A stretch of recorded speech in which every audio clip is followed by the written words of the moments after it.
आपको हमारे YouTube channel में स्वागत है। दोस्तों, आज मैं बहुत ही अच्छे टॉपिक के साथ आया हुआ हूँ। जैसे कि आप ये डम्मी पे पहना हुआ ब्लाउज देख रहे हैं।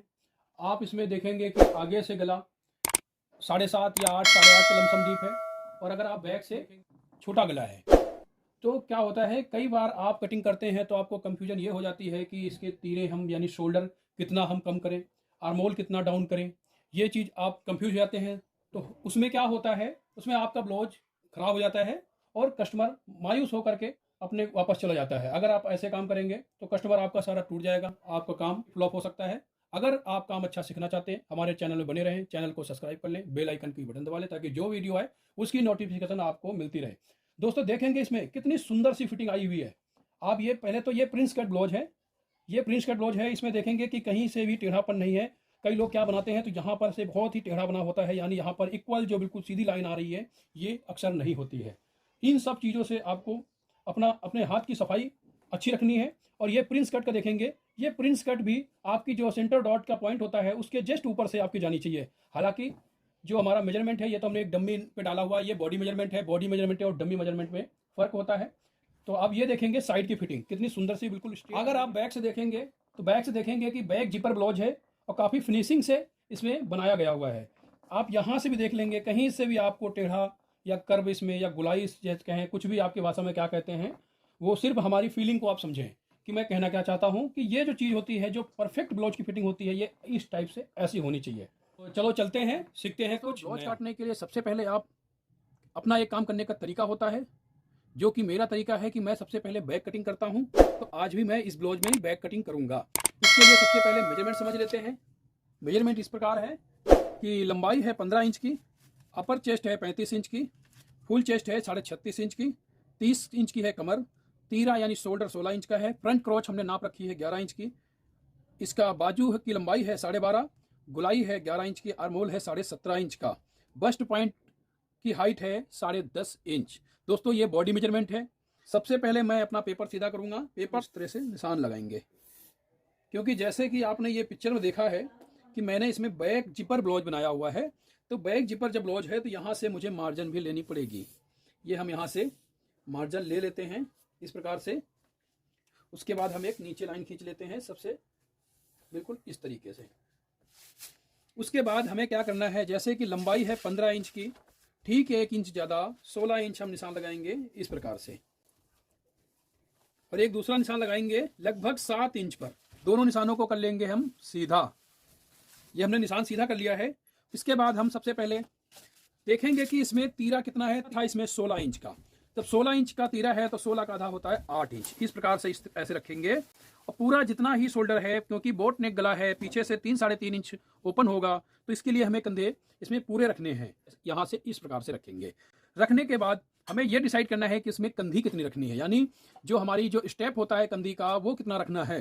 तो बोट नेक गले में स्टेप जो है बहुत ही कम होता है। इतना कम होता है, ये मान के चल लें कि कम से कम 2-2.5 इंच का होता है, इससे ज़्यादा नहीं होता है। तो मैं 1.5 इंच का अगर इसमें रखूंगा तो एक 3 इंच पर हम इस तरीके से निशान लगा लेंगे, क्योंकि आधा इंच हमारा यहाँ दब जाएगा।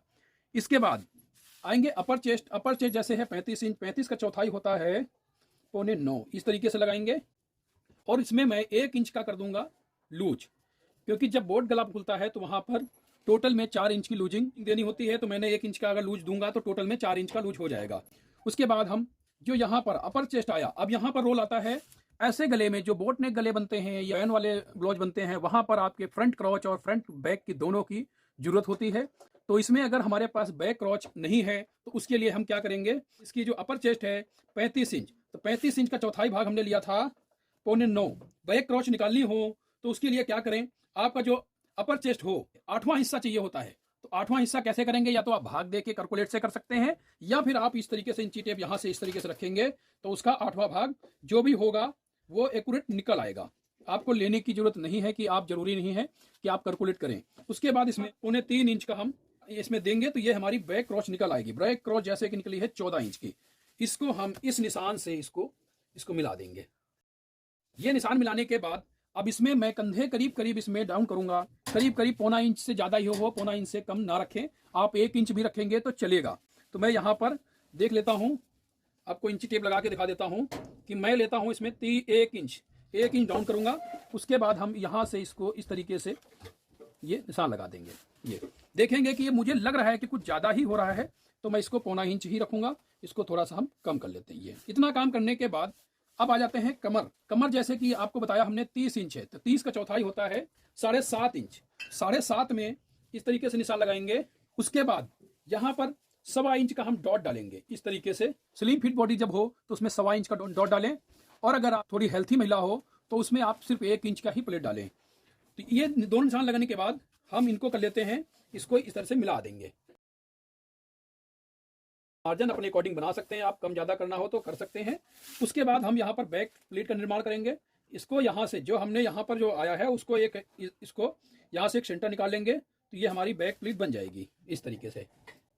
ये अब इसमें बैक प्लेट की लंबाई रखेंगे, लगभग मैं रखूंगा 5.5 इंच, क्योंकि बोट गला है। अगर इसमें छोटी सी प्लेट डाल दूंगा तो यहाँ पर हो सकता है यहाँ से बलाए लूज। के बाद हम क्या करेंगे, ½ इंच यहाँ से सेंटर में कहीं से भी इंची टेप रख लें। ½ इंच एक सूत एक तरफ और ½ इंच एक सूत एक तरफ लेने के बाद इसको इस तरीके से एक प्लीट की शेप दे दें।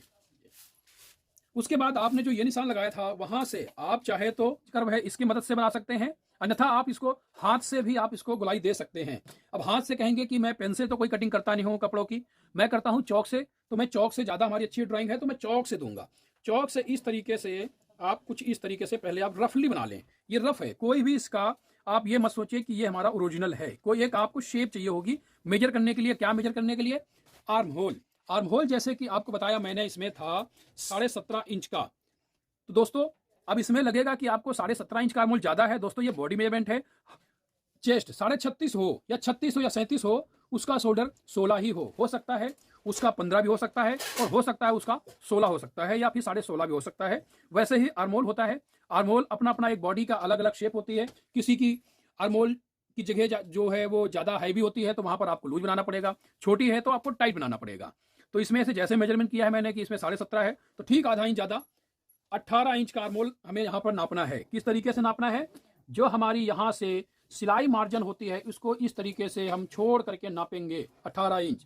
18 का आधा होता है 9 इंच, तो हम यहाँ पर 9 इंच लेके आएंगे। किस तरीके से, इस तरीके से देखेंगे ये 8.25 आ रहा है, यानी अभी कम आ रहा है। तो इसके लिए क्या करें, सिर्फ आप यहीं से इसको थोड़ा सा और डीप कर दें इस तरीके से।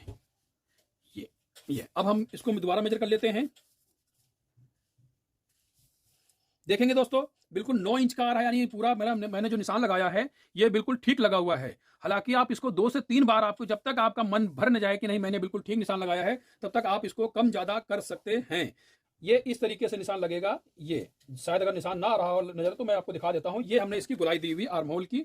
अब इसमें हम दे देते हैं गले की शेप। गले की शेप देने के लिए सिर्फ क्या करना है, आपको यहां से जब 3 इंच का बोर्ड देना है तो यहां से 3.5 इंच पर निशान लगाएं, क्योंकि ½ इंच आपका यहां पर कंधे में दब जाएगा। उसके बाद हम यहां पर इसमें गले की शेप दे देते हैं।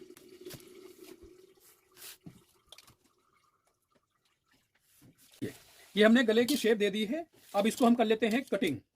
कटिंग करेंगे तो ये ध्यान रखना है, ये जो आपका ½ इंच है इसको लेके चलना है, क्योंकि आपने जैसे ये आपने पिक्चर में देखा हुआ है कि इसमें बैक जिपर ब्लाउज है। अगर ये मार्जिन गलती से भी काट देंगे तो आपका ब्लाउज खराब हो सकता है, टाइट हो सकता है।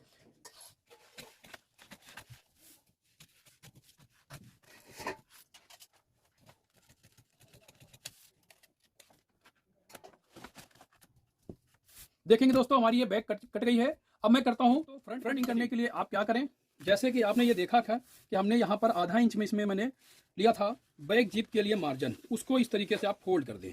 फोल्ड करने के बाद भी आप क्या करें, एक आप इस तरीके से ½ इंच निशान लगा लें टाइट का, क्योंकि आगे से इसमें डीप गला है और पीछे से बोट नेक है। अगर मैं इसको इस तरीके से बराबर कटिंग कर दूंगा तो दोस्तों यहाँ पर जो है आर्महोल में यहाँ पर झोल आ जाएगा, ये पोर्शन आपका झोल आएगा, और उसके बाद जो गला होगा, गले पे जो पट्टी खिंचती है वो दोस्तों उठेगी। उसके लिए आप क्या करें, टाइट कर देना है फ्रंट को इस तरीके से। यहाँ पर इस तरीके से जो ½ इंच का निशान आपने लगाया है, यहाँ पर एक निशान लगाया हुआ है, एक निशान आपने यहाँ लगाया हुआ है। ध्यान से देखेंगे, इस तरीके से आप ½ इंच आपको फ्रंट को टाइट बनाना है। रखने के बाद आप इस तरीके से बिल्कुल अच्छे से छाप लें। बाकी पहले तो आप ये गले का यहाँ निशान लगा लें, उसके बाद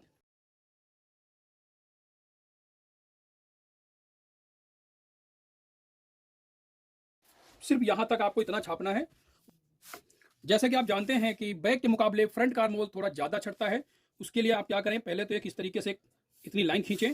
उसके बाद जैसे कि आपको मैंने बताया था फ्रंट क्रॉच और बैक क्रॉच, बैक क्रॉच बैक में कैसे निकलती है वो मैंने आपको दिखाई हुई है। अब यहाँ पर आ जाता है फ्रंट क्रॉच। दोस्तों मैंने फ्रंट क्रॉच जैसे कि मेजरमेंट में मैंने बताया था कि मैंने लिया हुआ है 11 इंच का। तो आप क्या करें, इस तरीके से 11 का आधा होता है 5.5, इस तरीके से यहाँ पर ऐसे रखेंगे। रखने के बाद इसको आप चाहे तो फ्रंट का थोड़ा सा आप इसको हल्का सा और डाउन कर सकते हैं, हल्का सा इसको कंधे को और डाउन कर सकते हैं। उसके बाद इसको इस तरीके से यहाँ से मिलाना, इस तरीके से ऐसे मिलाने के बाद यहाँ पर आप जो आपका सेंटर यहाँ पर होगा इस तरीके से इसमें आर्मोल में ये शेप दे दें। ये कट जाता है आपका फ्रंट का आर्मोल। उसके बाद हम कर लेते हैं गले का मेजर।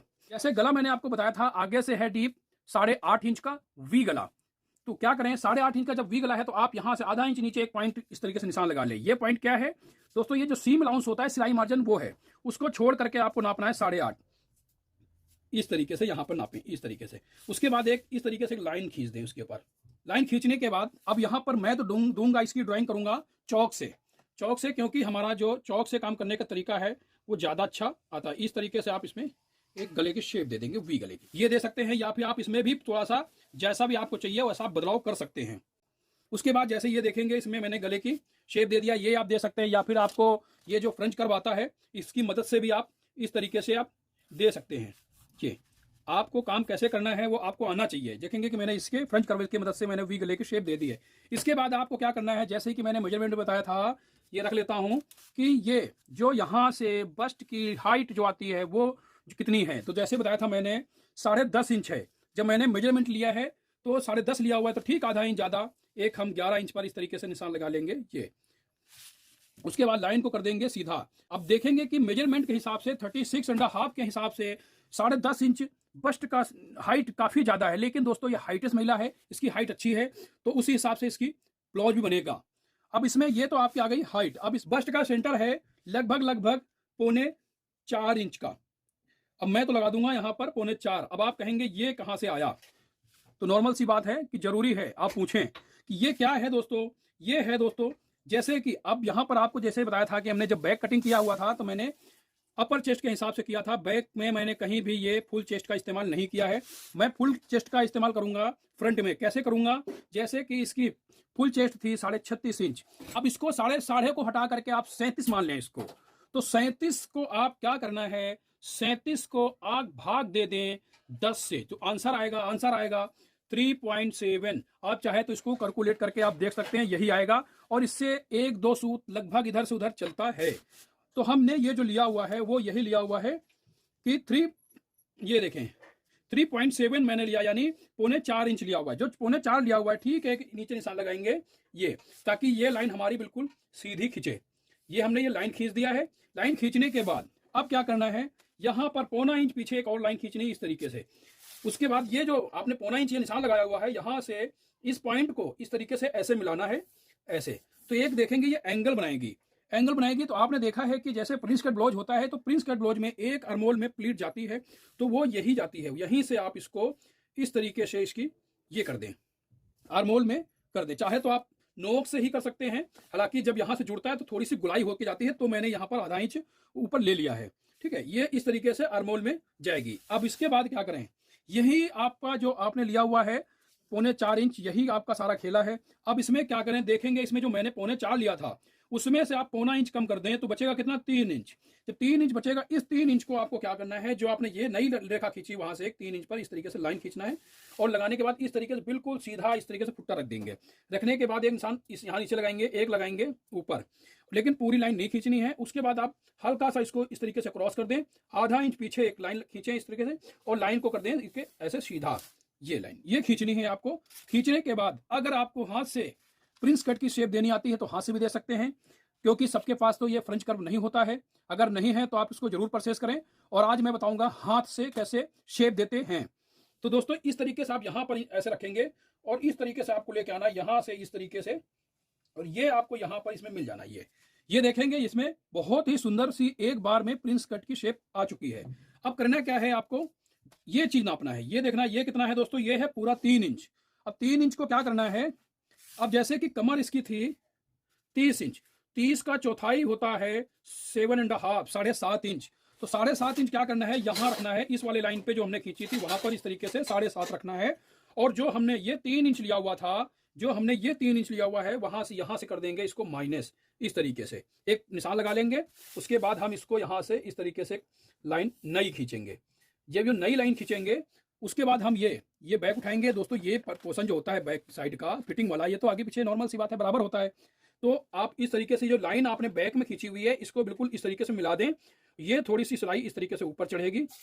इस तरीके से यहाँ पर एक मार्जिन खींचेंगे और इसकी एक लेंथ ले लेंगे। यहाँ पर लेंथ लेने के बाद अब इसका काम हो जाता है खत्म। उसके बाद ये जो लाइन आ रही है, अगर आपको लंबा ब्लाउज चाहिए तो इस तरीके से आप ये यहाँ तक लाइन ले आए। और उसके बाद क्या करना है, जो यहाँ पर जो ये है, आपको यहाँ पर स्टार जो आपका सेंटर है चेस्ट का, वहां से ये दूरी नापनी है। ये जो लाइन खींची हुई है इसको नापना है। कैसे नापना है, इस तरीके से रखते हुए इंची टेप ऐसे बिल्कुल बराबर जाना है। इस तरीके से देखेंगे ये 7 इंच पूरा पूरा आ रहा है। 7 इंच में हल्का सा छोटा आ रहा है, तो ठीक यहाँ से एक 7 इंच पर लाइन इस तरीके से खींच लें। जो लाइन आ रही है इसको इस तरीके से 7 इंच पर लगाएं और ये लाइन आप बढ़ा दें इस तरीके से। और ये हो जाता है आपका फ्रंट की लंबाई पूरी तैयार। अब ये तो लंबी महिला है तो इसका लंबा ब्लाउज चलेगा, क्योंकि अभी आपको ये दिख रहा है कि मैंने ये 18 इंच का कटिंग किया, लेकिन इसमें 1 इंच तो चला जाएगा प्लीट में, तो ये 17 इंच बचेगा। लेकिन जब यहाँ पर पफ बनेगा तो इसकी लंबाई जितनी होगी वो सारी खत्म हो जाएगी। अगर बाई चांस फिर भी आपको अगर थोड़ा छोटा ब्लाउज आगे से बनाना है, कुछ नहीं करना होता है। जो आपने यहाँ पर लिया था यहाँ से आप इस तरीके से 1/4 इंच आप इस तरीके से ऊपर कर सकते हैं। और यहाँ पर भी आप यहाँ से जब 1/4 इंच इस तरीके से यहाँ कम करें और इसको थोड़ा सा इस तरीके से आप क्रॉस भी ले सकते हैं। इससे क्या होगा, आपकी लंबाई लगभग 1 इंच छोटी हो जाएगी नॉर्मल ब्लाउज से। उसके बाद देखेंगे ये बातों ही बातों में पूरी ड्राफ्टिंग हो चली है। मैं कर लेता हूं इसकी कटिंग।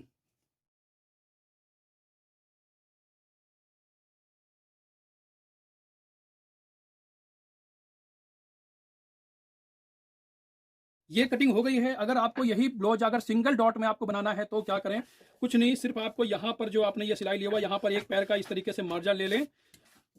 ये एक पैर छोड़ करके इस तरीके से, और उसके बाद ये आप इस तरीके से सिलाई लगाएंगे रख करके, ये सिंगल डॉट बनके रेडी हो जाएगा। जितना भी चेस्ट का एंगल होना चाहिए 36.5 या फिर 37 इंच का, वो आपका इसमें आ जाएगा। अगर इसको आपको प्रिंस कट में कन्वर्ट करना है तो आपको कुछ नहीं, जो हमने ये निशान लगाए हुए हैं इसको इस तरीके से कटिंग कर देना है, इस तरीके से।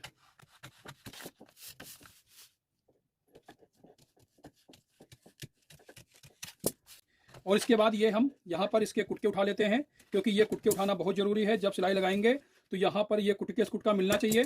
उसके बाद आप पैड लगाएंगे तभी आपके बिल्कुल बराबर बैठेगा पैड, वरना आपका पैड बराबर बैठने वाला नहीं है। अब मैं कर लेता हूँ उसकी बाजू की कटिंग। बाजू कटिंग करने के लिए वही मैंने एक बचा हुआ पेपर ले लिया है। सबसे पहले मैं गाइडलाइन लूंगा। जैसे कि आपको जानते हैं कि मैं कोई भी काम करता हूं सबसे पहले अपनी गाइडलाइन लेते हैं। ये हमने गाइडलाइन ले ली है। जैसे कि मैंने आपको बाजू बताया था, बाजू की लंबाई थी इसकी 12.5 इंच की, तो ठीक 1 इंच ज़्यादा 13.5 इंच इस तरीके से निशान लगाएंगे ये। उसके बाद इसमें आर्मोल डाउन करेंगे बाजू में करीब 3.5 इंच का। उसके बाद ये निशान हम दोनों को कर लेते हैं बिल्कुल सीधा। बाद आप देखेंगे इसमें जैसे कि आर्मोल 17.5 इंच का है, 17.5 का आधा होता है 9.25 इस तरीके से यहाँ से रखेंगे। और जहां भी आपका ये निशान आ रहा हो वहां पर एक निशान लगा दें इस तरीके से। ये दूरी देखेंगे, ये दूरी आई लगभग करीब आएगी 8 इंच, तो ठीक यहाँ से 8 का आधा होता है 4 इंच, इस तरीके से निशान लगा दें। उसके बाद आप क्या करें, आधा एक पैर नीचे इस तरीके से यहाँ डाउन करें। उसके बाद यहाँ से इस तरीके से यहाँ मिला दें।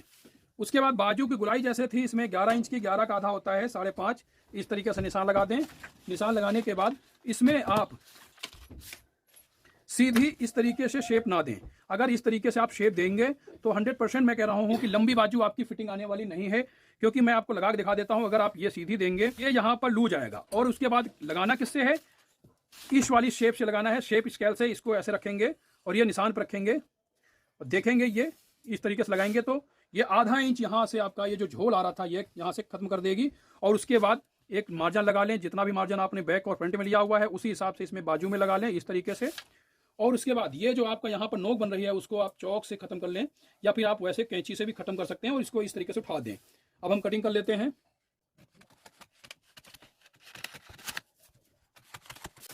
दोस्तों ये तो है सिंगल पेपर। कभी भी आप बाजू कटिंग करेंगे तो इधर से बंद वाला पार्ट इधर रहेगा, डबल रहेगा, और यहाँ पर आप इस तरीके से कटिंग कर लें और ये लगा लें कुटका। उसके बाद एक साइड आप निकालने के बाद एक साइड आप खोल दें। उसके बाद आप हल्का सा इस तरीके से आधा इंच इसमें आप इसको काट दें। कैसे काटें, ये निशान तो ज़्यादा लग जाता है, लेकिन हम जब कटिंग करते हैं तो इस तरीके से 3 सूत करीब हम इस तरीके से निकाल देते हैं आर्मोल। आसानी से इसमें आगे कारमोल छट जाता है। और देखेंगे ये हमारी बाजू है और ये हमारा फ्रंट है। फ्रंट जब हमारा यहाँ से जुड़ के आएगा ये पूरा, ये बिल्कुल बराबर जुड़ जाएगा। और ये हमारा ये देखेंगे कि बैक, बैक का हमने जो यहाँ पर फोल्ड किया हुआ था वो हमारा ये बैक जिप का मार्जिन है, इसको ध्यान में रखना है। लेकिन दोस्तों एक बार और समझा रहा हूँ कि जब आप ये प्रिंस कट कटिंग करेंगे यानी पैटर्न कटने के बाद जब भी आप फाइनल कपड़े पे इसको रखेंगे तो जो ये वाला इस तरीके से अगर रखेंगे तो जो ये वाला एरिया होता है वहाँ पर आप इस तरीके से एक मार्जिन लगाना ना भूलें। आप ये वाला जब पोर्शन कटिंग करेंगे तो ये भी आप इस तरीके से मार्जिन लगा लें। ये इस तरीके से जहाँ जितना भी आप मार्जिन लेते हैं, आधा इंच का लेते हैं, एक पैर का लेते हैं, वो आप समझेंगे इस तरीके से आपको लगा लेना है। उसके बाद आपको कटिंग करना है। आशा करता हूं कि आपको वीडियो पसंद आया होगा। पसंद आया तो लाइक करें, सब्सक्राइब करें, बेल आइकन की बटन दबाएं ताकि जो वीडियो आए उसकी नोटिफिकेशन आपको मिलती रहे। आज के लिए इतना ही, फिर मिलते हैं किसी वीडियो में। तब तक के लिए धन्यवाद। जय हिंद।